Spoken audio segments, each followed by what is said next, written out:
I've been offered anywhere from $10,000 to $20,000 a month to work on prompt engineering projects, But there's a real like gap of like expertise and application. such that you're able to get the results that you want. And that's where I feel like there's the biggest gap. It's going to be so easy. I'm gonna crush it. Um, Turns out I don't know how to run Facebook ads. I think you'll find this helpful. Not even an ask. You'd be like, that guy's getting hired. That guy's getting paid, obviously, immediately. Can't like you can't reach everybody. You can't work with everybody. So my friends, they got like a promotion. I'm like, oh my gosh, dude, this guy's now on like X thousand and I'm on this job. So Devin, Right. because you normally have an evil villain mastermind setup, man. Where are you at the moment? Different country?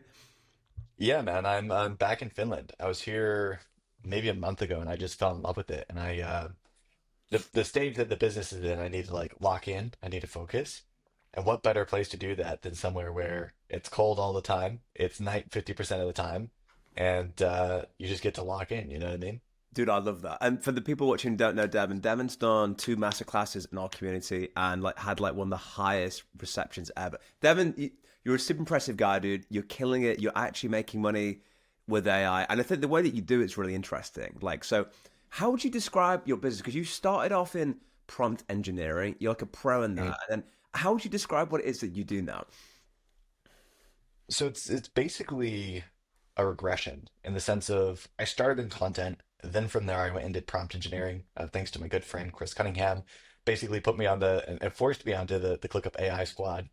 And then from there, after doing that for about 18 months, I realized like, hey, prompt engineering doesn't scale. Like I'm the Mm, bottleneck of the business. And I can train other people and have a prompting agency and we tested that, but it doesn't scale nearly as well as the content. And so what I'm doing now is I'm literally applying everything that I learned from prompt engineering into content creation. And God. so kind of going back to the roots, mastering the content again, figuring out how we can systemize it using those prompts and using those automations. Do you know that's an interesting point because the prompt engineering side's really valuable if you know how to use it. But that's Mm. like the presuppositions that the businesses know how to use this incredible prompting. But you almost got like, dude, I've got a use case I know works, and I've also knocked down the prompting. So it's just a complete no-brainer, bro. Absolutely. And the interesting thing too is like with prompting, especially at like high level of prompting, like you can go and you can tinker with, Claude or ChatGPT and you can get some pretty great results even if you don't know what you're doing. But the difference between that, like that'll get you like 80% of the way there, but the difference between like 80% amazing and 100% like freaking mind-blowing, like knocking your socks off, is knowing how to do the thing that you're getting the AI to do. And Mm, so when I was working on Lavender.ai, one of the best cold email AI tools out there. As a matter of fact, I'm biased, but the best yeah. AI cold email tool out there. Um, what we realized after spending like 3 months on their cold email write a prompt is that like I as an individual didn't understand sales cold emails good enough to prompt it. So Wow. what did we do? Well, we went and we looked at hundreds upon hundreds of examples of, okay, what do good cold emails look like? What are the trends? What are the commonalities? And then from there, once you actually have that expertise, then you can go and prompt that last mile of the expertise into the actual AI. But until you have that, you're basically like limiting yourself. And this applies to content, this applies to sales emails, this applies to basically anything that you want to do, like a really, really high impact use case. You need to have that last mile of knowledge. Otherwise, you're just getting 80% of the way there, which is like great for most people. But if you want to build an entire business on it, you kind of need that last You need mile. to know it's almost like optimizing it to what, right? Like if you don't have a Yeah. gold standard example of what it's supposed to be like. And the other point you made I thought was interesting is that like you may see a gold standard, but you may not understand why it's a gold standard. Like you may just see like a Yeah. joke and it's from, oh, we must insert a joke. It's like, no, it's not quite that simple. There's nuance to it. So you need kind Yeah. of experts. Do you think, I guess like one of the things that a lot of people on our channel like are focused on is like, how they could either generate more money with AI. Do you think prompt engineering like as a skill set is massively, I mean, how undercapitalized would you say that it is at the moment like in the marketplace with AI? The higher up the chain you go of like business success, the more in demand it is and the more they're willing to pay. Mm. So I've been offered anywhere from $10,000 to $20,000 a month to work on prompt engineering projects. And I've turned down a lot of those upper end ones because I realized it doesn't scale. Like I can make a killing doing 20, 30 grand a month just doing prompting, but there's a ceiling to it. You know what I mean? And at that point you're building a job as opposed to building a business. And so if you want to go and do that, you want to go from zero to 10K, 20K, 30K a month, you can make good freaking money doing it, either in tech or in operations, kind of like what you guys do, where you go and you say, hey, I see this opportunity in your business. I can come in, I can do prompting, I can do automation and make this easier for you guys. So I view it as like a really, really great entry point if you're getting started with making money. But really, where the most magic happens is, in my opinion, the most money is to be made is in applying that to what you're already good at, which is why I'm going back to the content. So if you're a goat at sales, go and use that to build a sales tool or to build a sales coaching offer or system. If you're really, really good at marketing, use that to go and build a done for you agency where you have a bunch of VAs running the prompts or running the systems, True. but then you have all of your prompts going and doing all the heavy lifting for you. It's true, And bro. that's where I really think that there's the magic. Because it's like I always describe this as like your 1% skill set. It's like the amount of people I've spoken to, even when I was in Vegas, because we did the meet in LA and Vegas. I've got to tell you about that. But it was funny, Yeah. like with people say, dude, I don't know what to do. And like the best question I found to ask somebody who's like, dude, I know there's a lot of opportunity. How do I focus? I always say, like, dude, what are your 1% skill sets? I've had a random 1,000 people on the street. What would you be in the top 10% of people, top 10 people for there? And then when you stack those together, like prompt engineering plus sales or plus marketing, like that's actually how you get your niche. And like our group at the moment, we've got like over 1,800 people. I've not met two of them that are doing the same thing. Like there's this like Mm. limiting belief that like, dude, no, everyone's doing it. Like, no, they're not. They really, really aren't. My dentist, like she said to me, dude, have you heard of this like chat GPT thing? I was like, no, not at all. What is it? And she's like, she'd literally found it that month. And like we get in this bubble thinking that everybody knows about it. So dude, yeah, I basically found that most people think it's way more oversaturated than it actually is. In reality, there's a significant amount of opportunity. Yeah. I mean, It's I like, think that there's just so much opportunity there that most people are undercapitalizing on, but at the same time, like they don't even know it's possible. And that's part of the challenge is like you don't know what you don't know. You know what I mean? you don't. No, you don't. Well, it was funny, Brian, because like when I was in Vegas for school game stuff. That was really cool, like to meet people. I think what I realized, bro, as well, Miss like the make money online space. It's actually like quite the air is quite thin at the top. It's like everyone seems to know each other. Like it's like no one knows anybody, and then when you reach a certain point in the mountain, it's like oh, you're like one connection away from like everybody, and like the funny thing for me is that most people aren't using AI. Like the guys that are crushing it, that are doing like six figures a month, they use it like functionally in some way, but there's a real like gap of like expertise and application. Like even Alex, like Alex, for example, obviously writes books as like a big like a branding asset thing. But I asked him like, dude, do you use AI? So you can train it to turn a voice. They can get like an easy 12-step system, and it would like you couldn't publish it, but like you could get like entire draft of your book, and it's like, dude, like not even at all. I haven't even thought about it. And I was like, I don't know for me because I live in it every day. I'm like I just see these like crazy no-brainer opportunities, but it's just not being utilized. Yeah, and that's the thing too, is like that's exactly what you were talking about. Is like there's people that are experts at one thing and they're not pairing it with AI. And so they're leaving so much on the table. And obviously like Alex, he has more than enough on his table. You know what I mean? Yeah. Um, but the concept of scaling that like still applies in the sense of if you get really good at one skill and then you apply AI to it, it becomes that much more powerful and that much more impactful because you think about it, right? Like if you remove money from the equation and you just say, how can I build a life of meaning? How can I build a life of significance that is worthy of telling to other people? Mm. Is it just going to be about the things that you've done, or is it going to be about the things that you've built? Historically, it's been about the things that you've built. And so when you think about that, it's like, well, it's no longer about just how much money can you make. It's how many people can you serve? How many people can you help?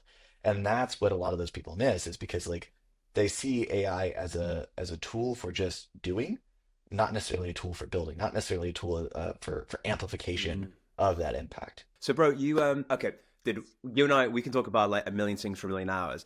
Do you know one of the things we chatted about recently offline was like incentives for like people on the team and stuff. So, like in my first business, I did it was 50-50 with me and my partner at the time, and then we brought a technical co-founder on, and I gave Mhm.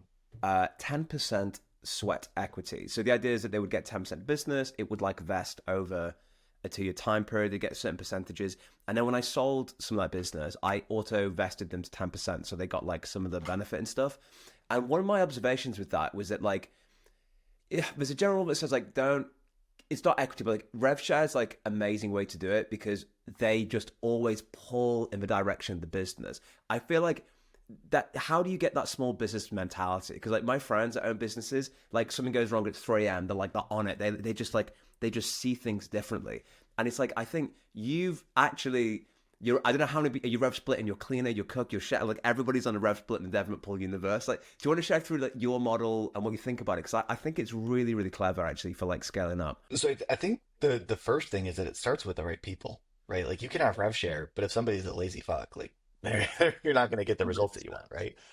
And so what I've found is like even if you have to spend a month, 2 months, 3 months going through and trying to find like the right person for that role, or even 6 months, like it's still a win because at the end of the day, when you do find that person, you're going to move 10 times, 100 times faster. For example, my copywriter, Griffin, you met him whenever we were in Vegas together. Great guy, yeah. Uh, like genius dude, like so freaking smart. He picked up prompting in like 2 months, 3 months. Then from there, taught him the copywriting stuff. And again, like 2 or 3 months, like just a genius and learned so freaking fast. Like giving him rev share is far more valuable than me just giving him like a flat salary and being like, okay, like you're gonna get 5K or 10K this month because he's on top of it. Exactly like you said, like if a post doesn't go out, he's like, oh shit, where's our post? What are we gonna do for this? How can we spin this? He looks at the data analytics of saying like, okay, this post generated 84 MQLs, whereas the average one generates 24. How do we get closer to that 84? And so like you have to find the right person who is hungry, who cares more about becoming the best version of themselves and like mastering the skill, as opposed to just somebody who wants to earn a lot of money. Because somebody who wants to earn a lot of money, like they'll give it their all for like when it's good, but whenever it's not good, they're just gonna tap out. They're gonna be like, yeah, I'm gonna go do something else. And so that's what I've noticed is like with Griffin, with my video editor and my content assistants, the ones that like are actually worth giving rev share to are the ones that are like, I just want to be really good at this. Like our video editor, he's a stud. He's working all day, every day, just going and trying to make the best videos possible, just trying to really master that skill because he cares about the craft, he cares about the becoming as opposed to the getting. And the interesting thing is whenever you enable them to focus on the becoming, so you give them courses, you give them skills, you pour into them and level them up, they inherently are going to get as well because it's like, well, now we're doing 100K a month for this client or 400K a month or 500K a month. You get a 10% cut, or we get a 10% cut, you get a 30% cut. Like, well, shit, I just made 15 grand this month from copywriting, from writing silly little posts on Instagram. Like, that's amazing. I made, 6 grand this month editing videos that are super simple. Like, that's amazing. And so that's the first thing is you got to find the right people. And then from there, you just have to pour into them. Like those people, they want to learn, they want to get better. And so you just have to continue to invest in them, buy all the courses, buy all the books, buy everything that you can to give them like the stuff that they need to get where they want to go. And then from there, you just give them a fair split. Like for me, I kind of do a 50% margin on my business. So I say, okay, I'm going to give 30% to the copywriter because they have the highest impact on the actual client results. Then I give 10% to the content assistant who's doing the graphics, doing the scheduling, doing the actual posting of the content, maybe doing some comments and automation setup. And then I give 10% to the video editor. So it's a flat 50%. And then from there, all of them are incentivized to grow or shrink the business. Wow, dude, that's really clever. And it's funny when you were saying that, it made me think back that people, okay, paying someone a flat salary is a false economy if they're A players. I've had enough people in my business before where like they say like, okay, let's say for argument's sake, one guy's 20K, one guy's 40K. Sometimes the 40K guy isn't twice as good. He's 10 times better because the 20K guy requires you to say, like you never want to manage anybody. Like for me, like they say self-start is important. I think it's not even a conversation if they're not a self-starter because you're then managing somebody. And like, I think like a small, lean AI startup business, there's no time to sit over somebody's shoulder saying, hey, have you done this thing yet? Which some people like need. So one of my big things was like, you only hire A players, number one. And you're so right. Like if there's a rev share, they feel like they're more part of the business, they're more engaged. And also I feel like in all things, it's just aligning incentives. And to the extent that you can more closely align incentives of your incentives and their incentives, you win. Incentive misalignment is Yeah. where mistakes happen fundamentally. Yeah. And that applies to every area of the business, right? So my business is inherently fulfillment focused because we're an agency, right? And so 100% of our growth is attributed to are we getting good results for our clients? But that applies to every area of the business. If you're like, let's say a community or a course, it's like, well, marketing needs to be paid on performance. Sales needs to be paid on performance. The fulfillment, so getting, testimonials, getting students' results, getting customer success, right? Making sure that you have like a good trust pilot score and all that stuff. Like all of those things should tie into their performance comp. Because if you're not incentivizing them for what the business wants, they're going to be incentivizing themselves based off of their own desires. You know what I mean? And that's one thing that most people don't get is they're like either you incentivize them or they're going to incentivize themselves.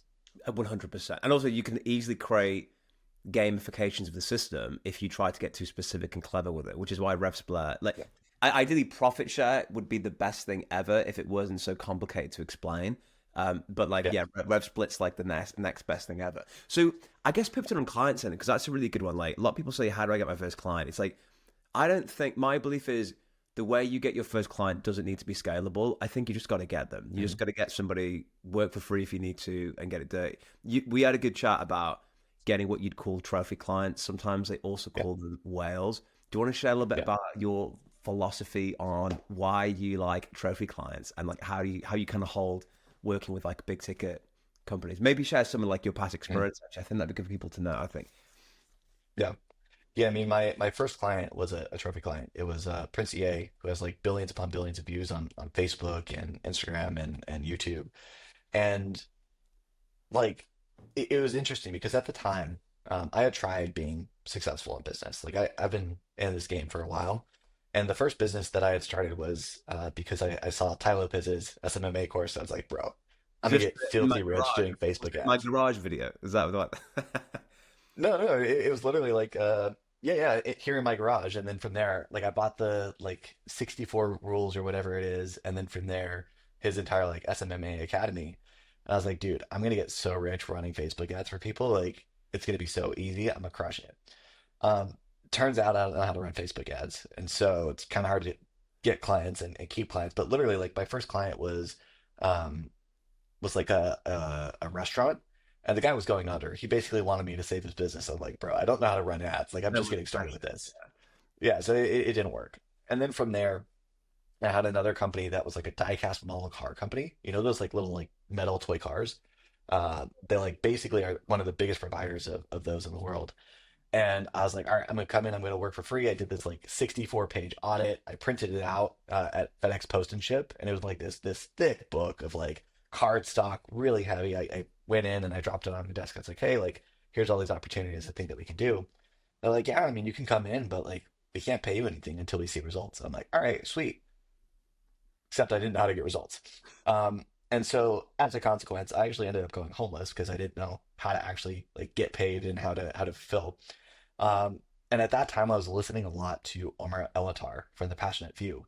I remember listening to one of his stories about how he interviewed Grant Cardone and all these big people. It's like, yeah, I just literally like showed up and I like was there and I just didn't give up and I was just persistent.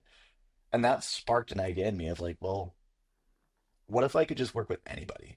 Like, regardless of my skill level, regardless of what I can do, if I could work with anybody, who would it be? And so I put together this list of like, what Brunson would call your dream 100. But this list of like 100 people that, if nothing else, I wanted to work with. And I didn't know how, I didn't know like what I was going to do yet, but I knew that that's the angle that I was going to go. And so the premise behind trophy clients and whales is not like, how do I get my first client? It's not how do I, go and make money. It's how do I work with just the coolest clients and make sure that I never need to get another client again.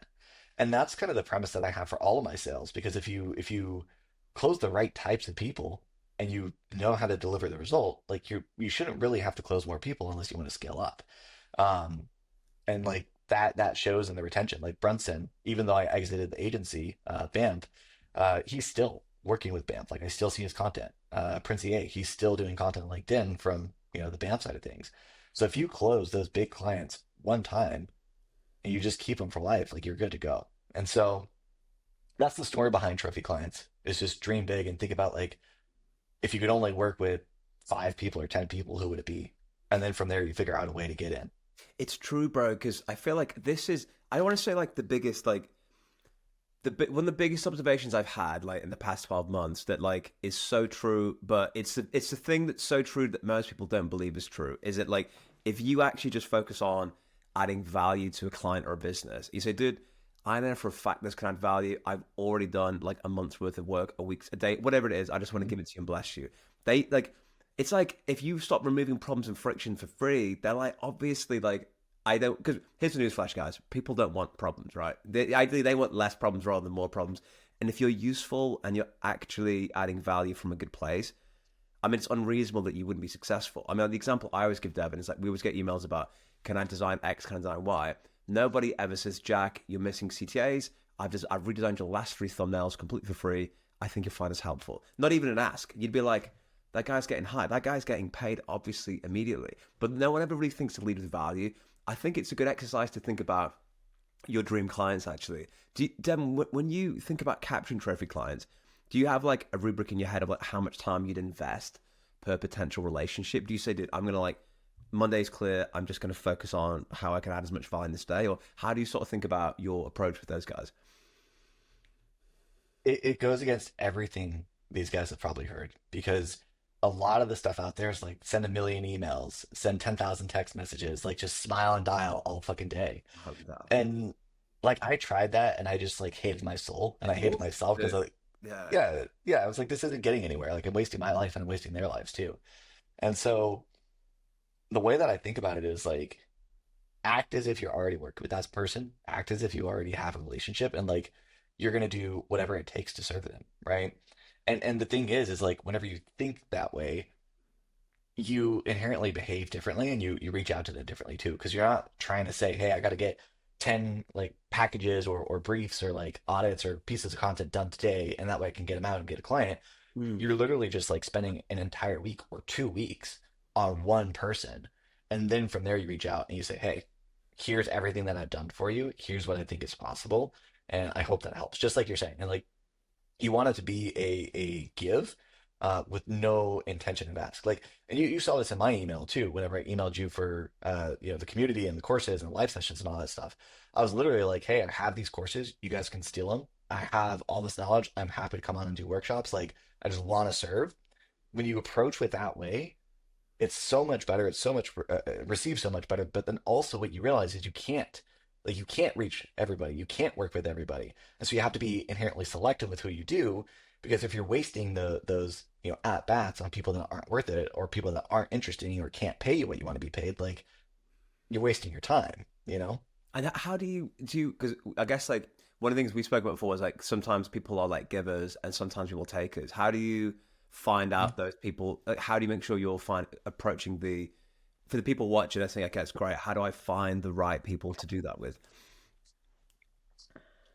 Um, I mean, as unsexy as it is, a lot of it's been trial and error for me. I think the biggest thing is the right types of people, the right like givers attract givers. And what you'll notice whenever you give to a giver is they're immediately thinking about how can I help you? How can I give back to you? Because it feels awkward for them because they like giving, right? Mm. They feel uncomfortable being a taker. And so those are the types of responses that you want to get.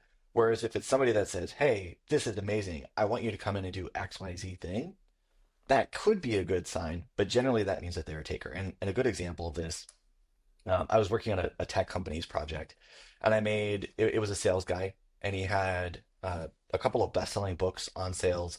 I was like, dude, your books are amazing, but I feel like there's like a lot of gap in what's going on in terms of people read the books and they don't know how to apply it.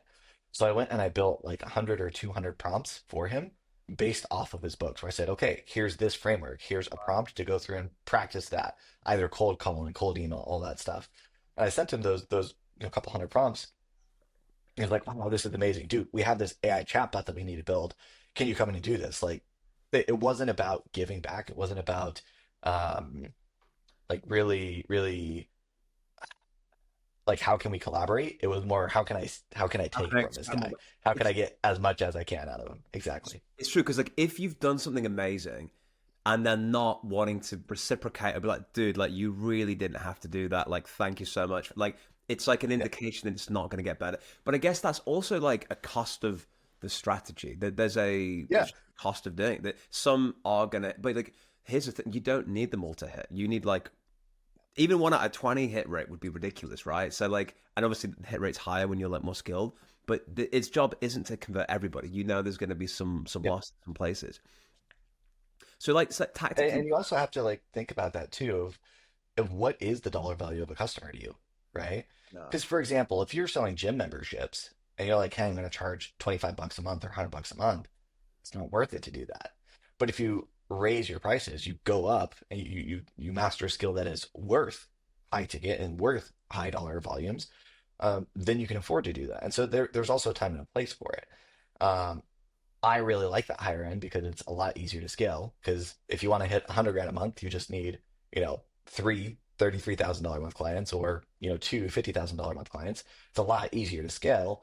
Um, but also, I just really like simple businesses. I don't like complex businesses where I have to send a million emails, I have to do a million different things. Like, I just want to do something really, really great, deliver great results, and then sleep easy at night, you know? Dude, isn't it so funny? Like, the earlier you are in your entrepreneurial journey, the more complex your businesses are. Like, I remember Yeah. I was like coaching somebody, and they were like, "Well, I'm doing this, and I've got this website, and then I've also got this thing," and I was like, "Hey, you're doing 5 times more stuff than I'm doing. I'm just literally doing this one thing," and I sympathize with it because like you go there, like it's actually weird because it's the same thing that makes you become an entrepreneur, like identifying opportunities is actually the same thing that gives you shiny object syndrome.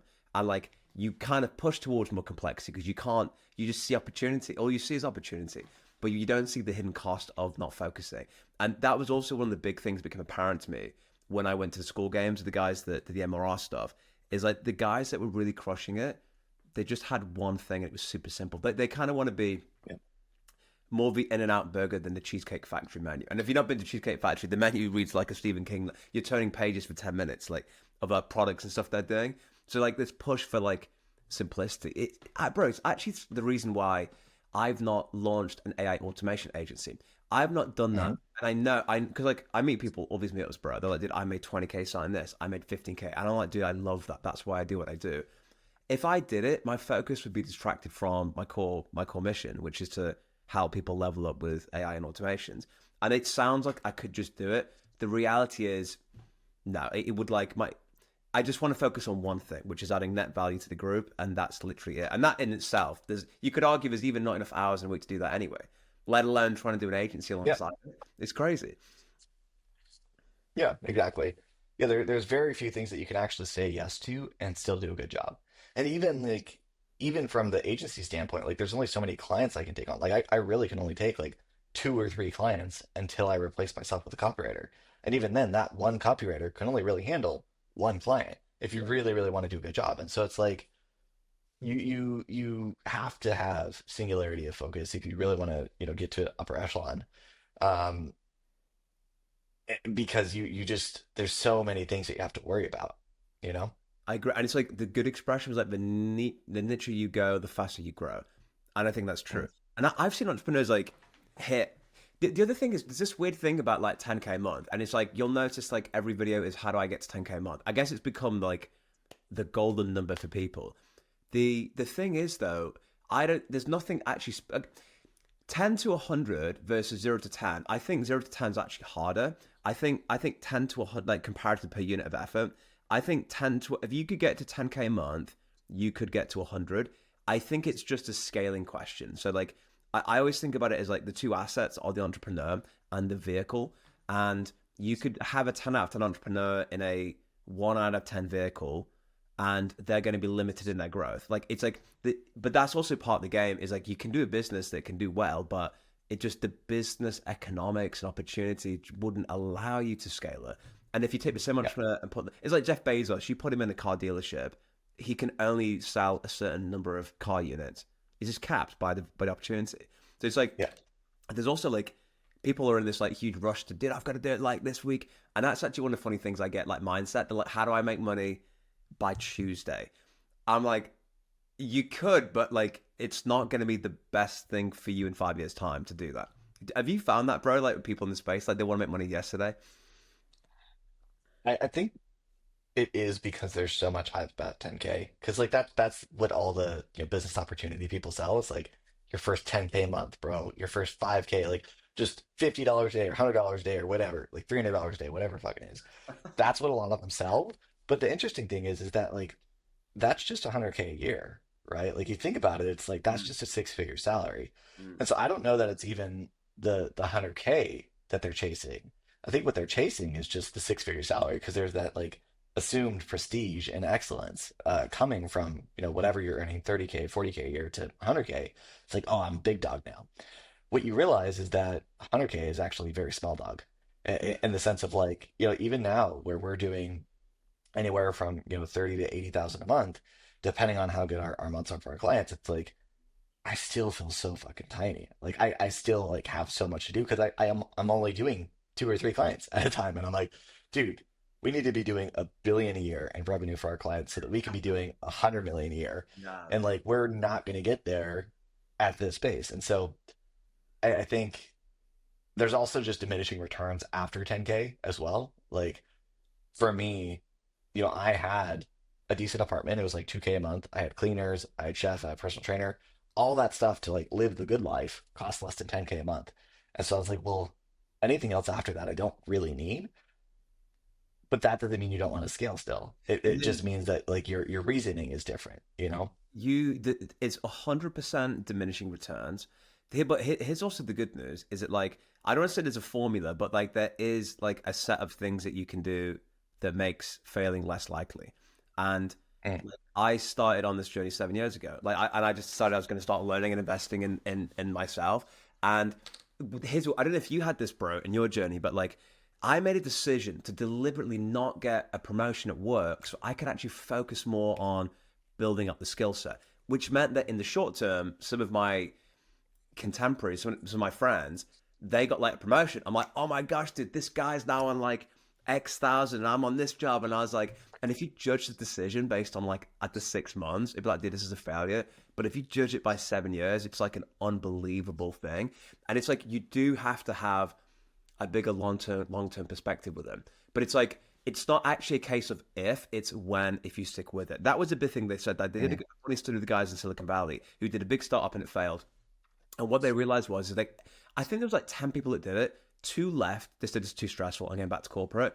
Eight stayed with it. Every single one of the eight made it eventually. And it's like I yeah. think that shows that like there's just a defined set of knowledge and there's a designed set of behaviors that once you hit those, you get it. I mean, I always say it's like nothing at all, and then all the growth happens at the same time.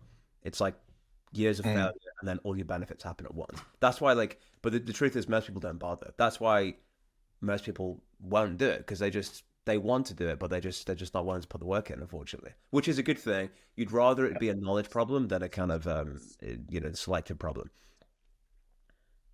Well, I think to that point, there's also like there's a lot of stuff out there of like, oh, what's your why? Why are you doing this? Mm. And that implies that there needs to be a why, when I don't think that Yes. there does. And also, like you can choose to do something even if you don't care about it, right? Like from a content standpoint, like I don't really care about content. Like I don't love content. I love the business and I love the types of people that we work with and the types of results that we drive. And so like you don't need to love what you're doing. You don't need to love the opportunity even.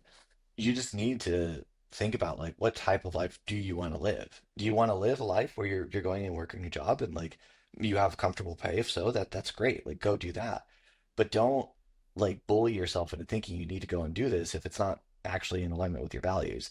And vice versa. Don't bully yourself into thinking that you need to do this if it's not the value that you want to have, right? Yeah. If you want to have a life where you're super comfortable, where you make, 200, 300, maybe 500K a year, there are other vehicles there, and that's fine. Like you don't need to be an entrepreneur. And that's something that I think a lot of people get wrong too, is like they view entrepreneurship as the only way to get there. Well, that's not the case. You just have to be creative about it. You have to find the right opportunity for you. And for some people that is entrepreneurship, and some people that is going and having all that risk and doing all that stuff. And like I bias towards that. I think you bias towards that as well, but sometimes it's not for you, and it doesn't have to be. You know what I mean? It's true. Actually, it's so funny. Like, it's probably easier actually to do a corporate job and like because there are a lot of people become like corporate millionaires. You get a Mhm. job, you just change jobs every 2 years, keep up growing your skill set, hopping from companies, get into a good Yeah. growth area. You're gonna do it 100%. I think it's just if you're right, bro. It's like if you want uncapped earnings and you want the freedom. Like, are you? Would you rather work 70 hours for yourself or 45 hours for somebody else? But it's also actually, to be fair, when you reach a certain level in corporate, the expectation is that you don't do 45 hours. Like, it's Yeah. almost like it's not said, but it's like, It's another 10. Yeah. if you're not doing it, let's not pretend that, like, yeah, you can, like, no, it's like, it's always 55, 60 hours, like, whether they admit it or not. Mm. So, bro, I guess, like, pivoting gears, but then, like, AI space, bro, you are doing a lot on the prompting, which is sick. You've got the clients in that space. What's your I guess what's your plan over the next couple of years? Are you thinking about like where you want to take and scale this, or are you kind of just focusing on the immediate value and seeing where that kind of goes? So I've done a lot of bouncing in the sense of I've done a lot of different opportunities. I've done, Facebook ads. I've done LinkedIn content. I did agency consulting. I did done for you appointment setting for a modeling agency. I did done for you sales. I've done so many different things, and prompt engineering, working on AI teams.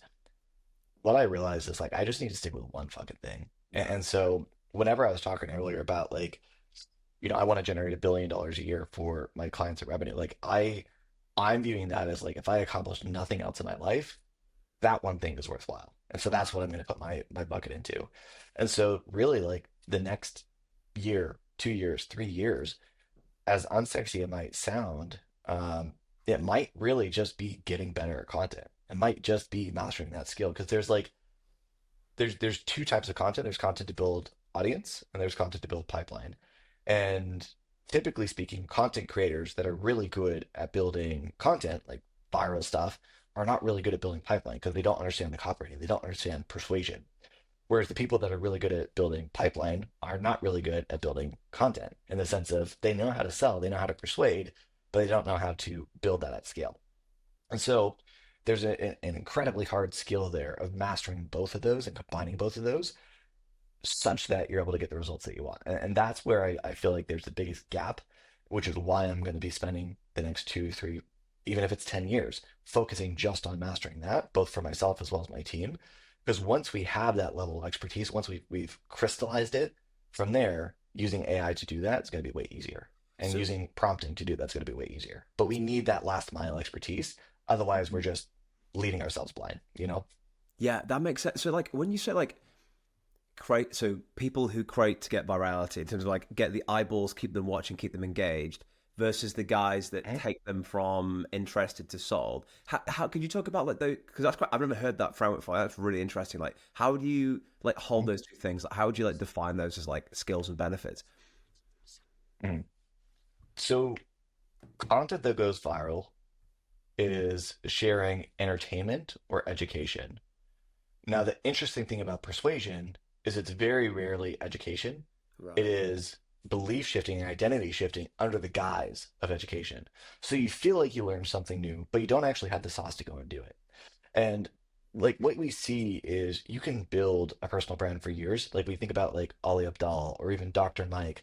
These guys have built their brands for years and years and years to get to millions of followers. And then they launched offers. They launched high ticket stuff after they Mm. had years and years of building up.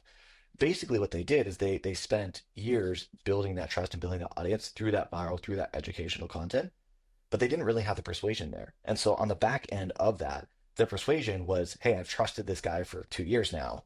I'll buy his course. But there's a limiting factor there of like, okay, what if you don't have 2 years to go and build an audience? What if you need to make money in 30 days, 60 days, 90 days? You need to be good at persuasion. You need to be good at actually selling. And so that's where there's the missing link of like you need to not only be able to like collect attention, you also need to be able to monetize that for a high ticket offer. So you can sell low ticket stuff all day, every day using just viral content, educational, informative. But if you want to sell something high ticket, 5K, 10K, 15K, 20K, you need persuasion. It can't just be like, oh, I trust you. There needs to be an internal desire, internal motivation, and really, really like twisting the dagger on pain to actually get them to buy something. So that's what we're seeing with, our clients now is like our most persuasive and our highest performing like sales content is not necessarily the most viral. And so, for example, one of our posts got, 2,500 likes, but we got 89 MQLs. Compare that to a post that got 12,000 likes and got like 40, way higher efficiency, right? In terms of total exposure, people that saw it, to actual purchases and to actual like qualified leads. Could you define And MQL so, for the audience? yeah, so what goes viral doesn't always produce and generate revenue. And what generates revenue doesn't always go viral. And so if I do nothing over the next 2 to 3 years, it is just going to be getting really, really good at mastering, balancing those two skills. And so I think that also kind of drives home the point that I continue to reiterate for your audience and your community of just like focus on one thing and just like get really, really good at that thing and just wait. Like build a big picture for your life. If you accomplish nothing else, what would it be? And then just reverse engineer that and play that game as opposed to bouncing to a million different other ones and getting distracted all the time. Devin, I couldn't have said it better myself. Well, bro, we've really enjoyed having you on the podcast, man. It's always good to catch up. And we look forward to getting you on next time, actually. Can we need to track this progress, dude, as you get this like 100 million in revenue generate for clients, then 500 million. So can you get a billion before you come on next time? Would that be cool? Absolutely, man. All right, beast, man. Right, well, I'll catch you in the next one, man.